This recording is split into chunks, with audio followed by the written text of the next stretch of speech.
وەکو دیارە نزیکەی 20 ڕۆژەبێت دەوڵەتی فاشیستی تورک بەردەوام بە هەموو چەکێک بە دڕندانەترین شێوە هێرشەکاتە سەر ڕۆژاوای وڵاتمان. لەوێ دەوڵەتی فاشیستی تورک وەکو کاری هەمیشەیی دەست لە ژن مناڵ گەنج پیر ناپارێزێ خاکی کوردان داگیر دەکا، بەردەوام دەیەوێ کورد لە ناو بدە.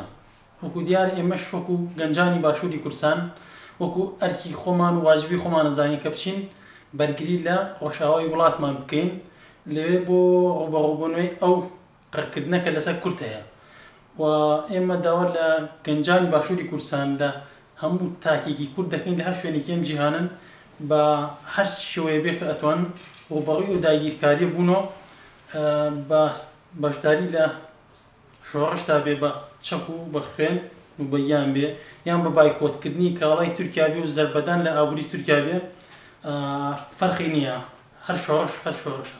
سڵاو و ڕێزمەیە بۆ هەموو باشووری کوردستان. داوا لە بە گەنجانی باشووری کوردستان ئەەکەم ڕوو لە ڕۆژاوای کوردستان بکەن و بۆ ئەوەی پشتگیری لە براو خوشکەکانمان بکەین لە ڕۆژاوای کوردستان لەبەرەوەی تورکی فاشیست ئەم شەڕە درێژە دەکێشێ بەرەو باشووری کوردستان.